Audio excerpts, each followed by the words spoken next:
She's an entrepreneur, author, speaker, and a passionate philanthropist. Please welcome to the HerStory stage, Farheen Syed.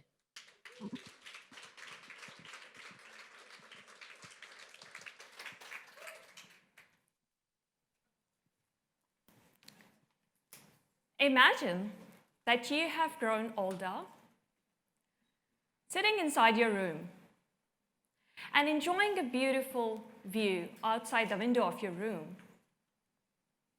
And all of a sudden, unexpectedly, your eyes are getting wet with the sentiment of disappointment.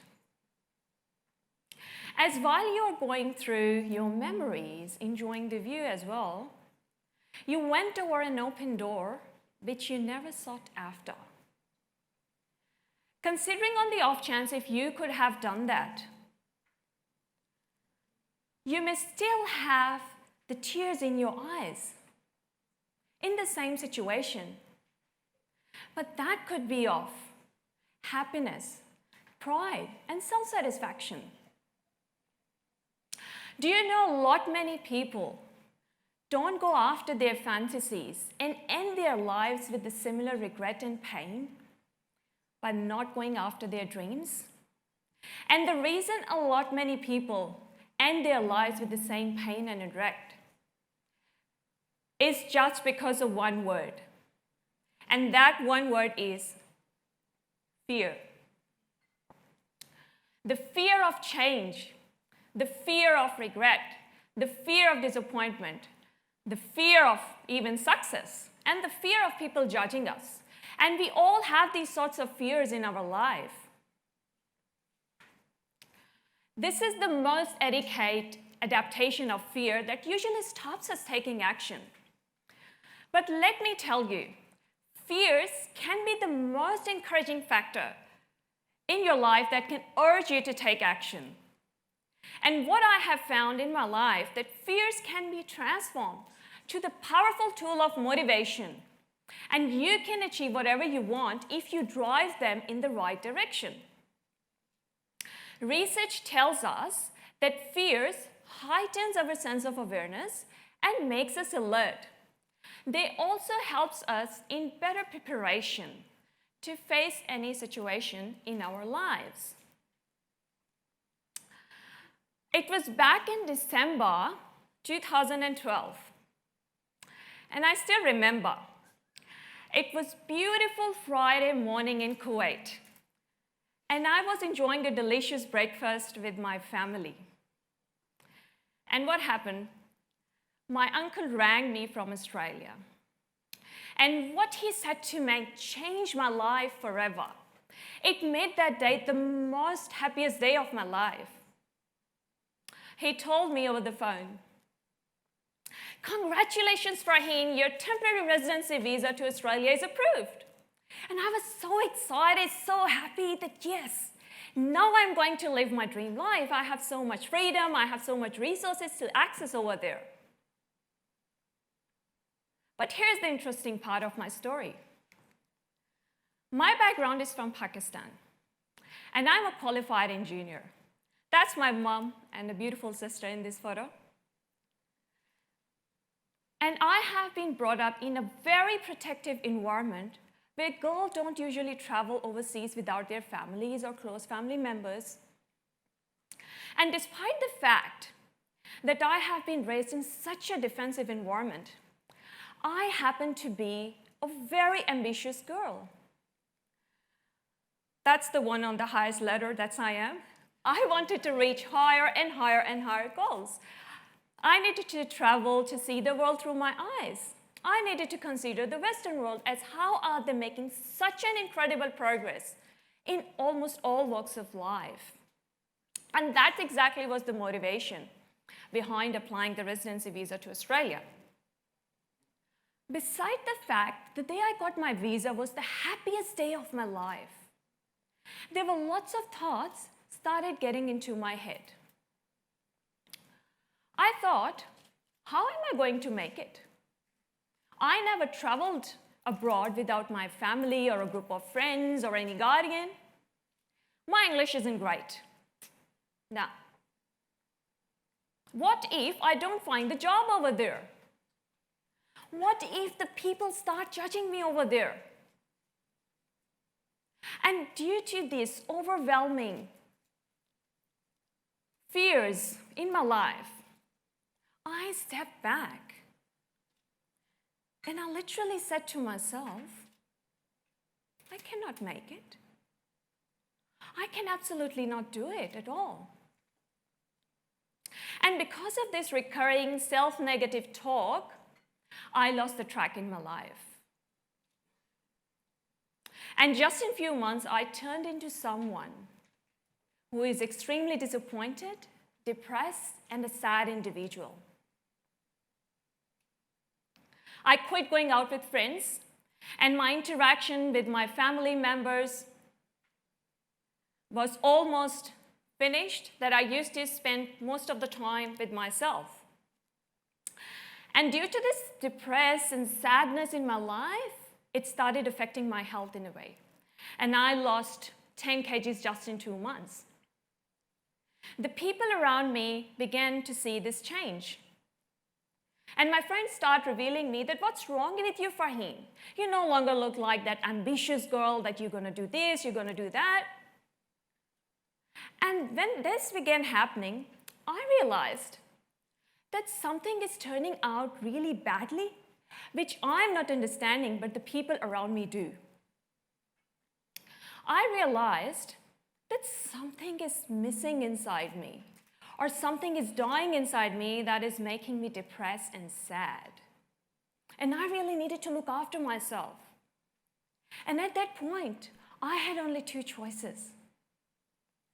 Either do nothing about to change my situation, or step forward to take action.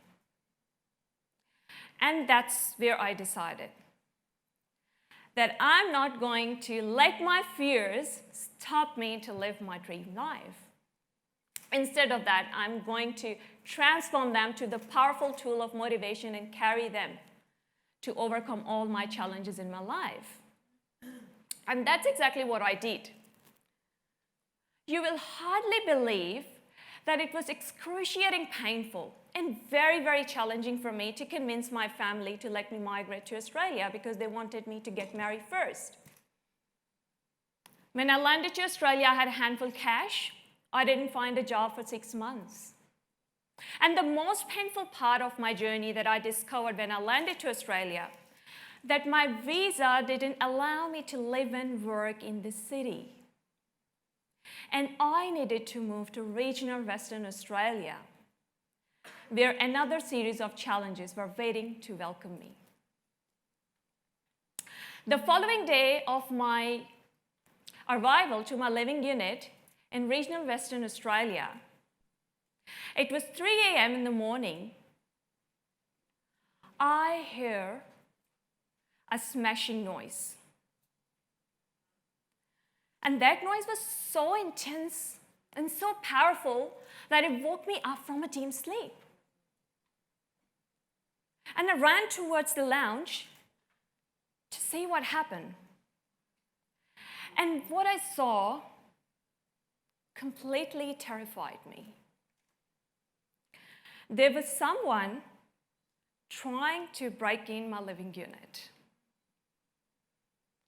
I was so scared and so horrified with all this situation that what's going on. I didn't know what to do. And I just started screaming, "Help me, help me." And in all this chaos, I finally overcame my emotions and managed to call the police. And by the time I called the police, that slamming noise stopped. When the police showed up, they confirmed that someone really tried to break into your unit. And I was so terrified with all of this incident that I couldn't sleep well for the next 1 month. Not only this, I had to face extremely limited resources to facilitate my medical needs and work opportunities. I struggled with the language barrier and the stark cultural difference we didn't accommodate with my Muslim faith. I was never been a stranger to the hard work, as I began earning wage at a mere age of 12. Despite the belief that a child from a middle-class family from Pakistan should complete their education first before joining the workforce. And that innate strength helped me to overcome the new chapter of my life.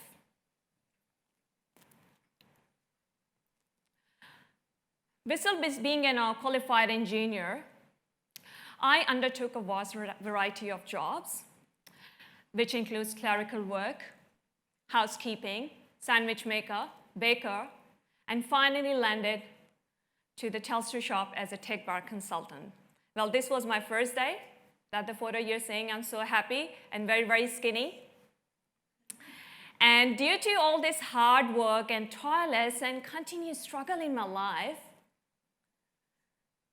my health affected one day. Soon after 1 year in Australia, it was 24th August in May 2015, when I woke up at 6 a.m. in the morning, my body collapsed.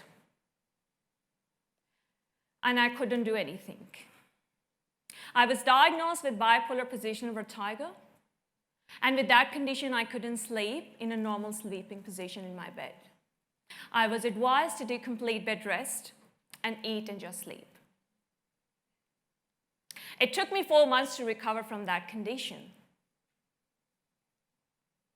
And throughout that period of time, I used to sleep in a sitting position on my couch.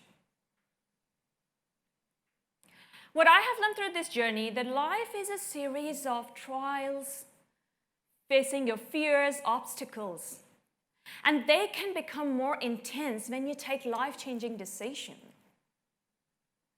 And I can't get enough inspired by all these women in this room today who has so much courage, who are speaking out their stories to inspire their people.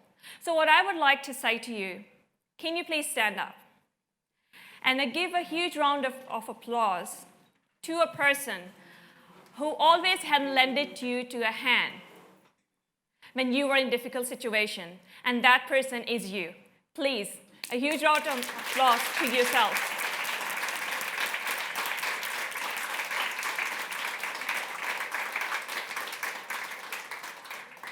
Thank you. So I got married. He is my handsome husband. And today I'm very happy and leading my dream life. I'm the owner of Oratel Network Solutions Company. We do network design and construction work. I have also launched myself in the author and speaking business. I'm running a revolution, a global revolution, to create an extraordinary life for 10 million people in the next 5 years. So if you'd like to join me in this journey, you can see me after this talk. And before I go, I would like to leave you with this thought. Would you like to cherish the feelings of your fear today? Or you are going to let your fears to fear you and stop you taking the life-changing decisions in your life? What tears would you like to have when you grow older? The tears of regret, pain, or disappointment? Or the tears of happiness, self-satisfaction, and motivation? Make sure to choose wisely. Thank you.